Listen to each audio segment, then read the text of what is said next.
And Larry G., two of your most talkative people in leadership around this place. I don't know if they should have let us, I don't know if they should have left us alone together with a camera, because who knows what will happen next. But as we're going to take a minute for people to notice on their Facebook, if they're scrolling around, they'll get a little notification that FCC is live. They'll see our faces. We're going to give people a second to just find us and join us, and then I'll tell you what we're about.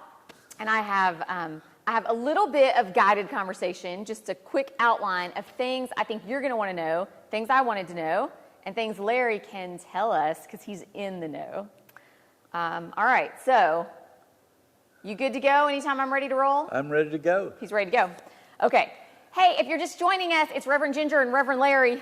We are hanging out to talk about all things holiday bazaar. You know, the bazaar has a really long-standing tradition around this place, but it's a strange year. So Larry's here to bring us up to speed on, just briefly, tell us how old is this bazaar tradition and what's the game plan for 2020? The bazaar is would have been 38 years old this year. And due to all the things that are happening in this whole world right now, we decided it would be best if we put it off. Now, saying that, we're not canceling it permanently. It's just that we're going to do this for a while to protect people. We realize there's a money factor there that a lot of our good vendors will experience, and several of our programs here at the church will be hurt a little bit. But on the other hand, if we can save somebody from getting this virus or whatever, that's our goal right now. Yeah, so pretty much we had to make the decision. This is not the end. You heard Larry say it. We don't think it's the end. We just had to take the fall off. It is going to affect a large number of people. And big picture, so Larry, you just mentioned vendors. They're the people who sell the goods, right? And of that group of people, some of them are our people, our FCC members. What would you say, like 8, 12? Yes, and these are folks that are here to have fun, fellowship, and all that, but they're here to make a nickel or a dime. And which they now can't in this way. But saying all this, as we look to controlling this virus and getting things back to normal, we're looking at maybe having an extra show in the spring of this coming year. That'd be fun. Whether it develops or not, we'll just have to wait and see. But we're hoping and praying that things will somehow get back to normal, and we're looking forward to all being back together. Or we'll find our way to what we can do as the new normal. And you and I, Larry and I outside, just talked about there's even the possibilities that maybe we can do some kind of like mini artisan fair, maker fairs of just our church people in our Disciples Hall, because there would be a pretty wide range of things available, like a gift fair, you know, from just our folks. Or if we do 2 events in 2021, you talked about a spring and a fall crafting bazaar. Those are good ideas. So now, keeping through the list of FCC groups that benefit from our Happy Holiday Bazaar, I'm thinking DWM next. Can you just ballpark, how much do they usually make at Country Kitchen? Yeah, DWM is our Disciples Women's group, and those ladies, there's several circles that work within the big picture there, and they're very active and have outreach programs all over the world. They sponsor and give money to a lot of different groups, and usually through the bake sales and the fun that they have over at the bazaar, we make around $1,700 or $1,800. Yeah. And so like $2,000 is not unusual. They clean up on the Country Kitchen bake sale. Well, and the Country Kitchen has been going on for the longest. We've had a vendor or two that's been there for 34, 35 years that have moved on, passed on. And but the DWM group has been going on for 38 years, 37 years. And have done quite well. Yeah. So have you heard, I talked to a few folks today about some women in leadership there about what might they do instead. Have you heard talk about that? Yes. And they've got some ideas, and you just mentioned a while ago, maybe we could have some of our local vendors that are in the church, we could separate them and be probably very careful with what we did and how we do it. And I'm not sure the DWM women might have their bake sale, their auctions in too. Yeah. All into one big deal. They've talked about desserts and more auctioning of desserts. Yes. They've talked about a bake sale. They've talked about this cool idea where you could order your baked good and then drive through our Broadway doors, our covered parking, and have your baked goods put in your back seat. That's cool. That'd be fun. This is the time of year that so many cakes and items, candies are bought and frozen and given at Christmas time. Yeah. So that's one reason, too, the bazaar has always been such a special thing. One of my kids has already said to me, how are we going to get the pumpkin roll? Well, the lady that does that, I called her the other day and didn't get a hold of her, but I told her, I said, or I left word, I said, Heidi, if maybe you want to do this, I'll get together and put out a list. Yeah, and then take orders. We'll take the orders, and you can deliver them to the church, and I'll deliver them for you. Could there be a market for that? I haven't heard back from her yet, but we'll wait and see on that. Okay, so the vendors make money. DWM, Women's Ministries, makes money. Adult missions, there is a subset of outreach that's mission trips. Our mission kitchen makes money off the bazaar. Yes, this is a group of, I call them missionaries. They're the ones that go out of state, go to Central America, South America, and do mission work. And needless to say, we have to raise a lot of money, and we've averaged over the years about $1,000 a deal. And so that's been very good. And people, when you put forth a program or a dinner like, or feed the folks like that, they feel like, well, hey, I'm supporting the mission trip to that country. So always been good stuff. Yep. And the entrance fees that people pay to go in and shop our bazaar, which is like $1 or $2 to get in, that money goes to yet another group, right? That's their seniors, which each and every year we usually put about $3,000 into their programs, which go for trips that we take sometime that we help supplement them through the monies that come out of the bazaar. And so that money comes from for generation grade out of bazaar monies.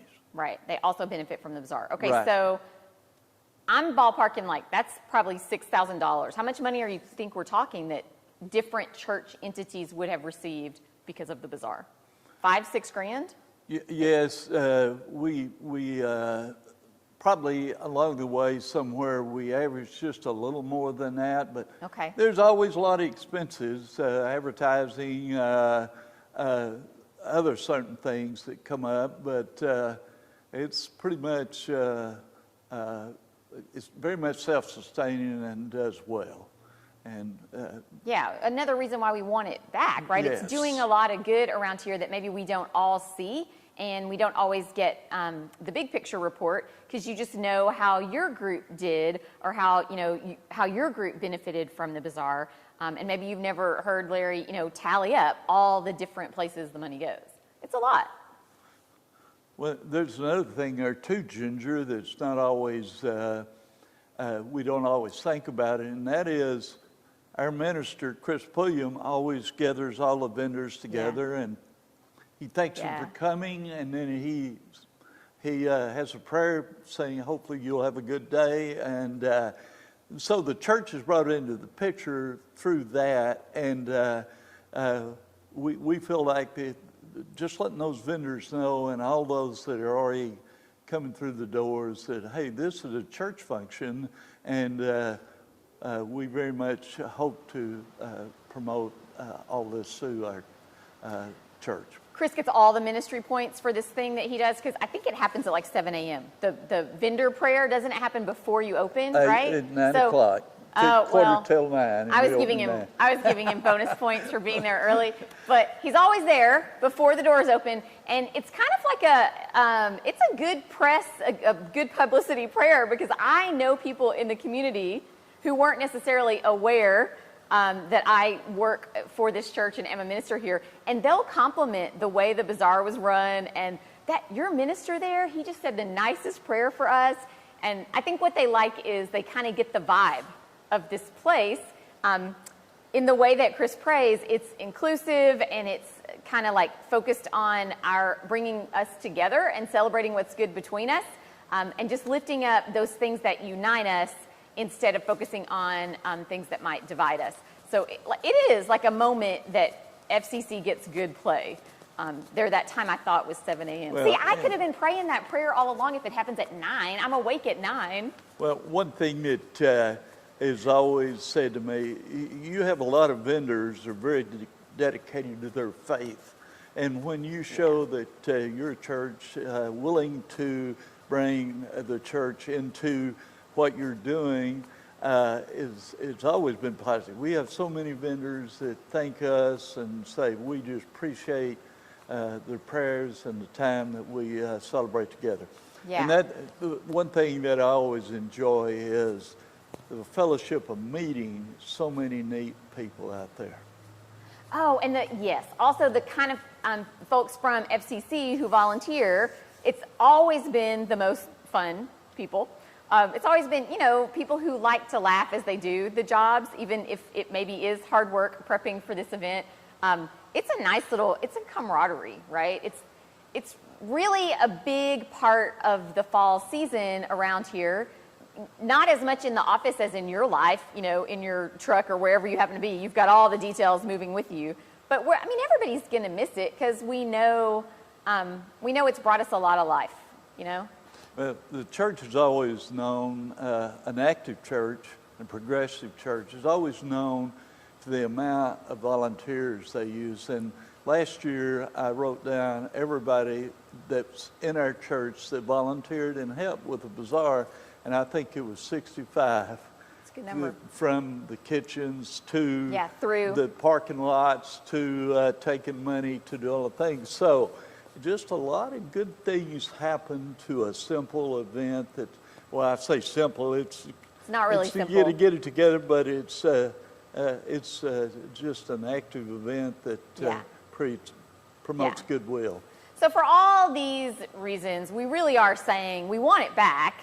We're going to try next, after we jump off of our conversation with you all, we're going to try to just record a quick little note to the vendors just to tell them that we appreciate them, and hold out, hang out, and see if you can stay until 2021 and get back in with us, because we want them back next year. You kind of told us we have hopes that we maybe would do 2 different events, spring and fall. We might be able to do something smaller with just our church members who craft. If you are a church member artisan who has projects, if you do woodworking, different kinds of fine arts, let us know if you're interested. Maybe we don't even have to have all the products on hand the way the bazaar usually works. Maybe we run samples. Maybe we can do something kind of different, just in a nod to how it's a different year and we're having to figure this out as we go. But we want to take care of as many groups as we can. Be aware that your friends who do mission trips and women's ministry might need you to support some different kind of stuff between now and Christmas. They may have new ideas for you, and when they ask, be generous, because they really, they really will use your money well.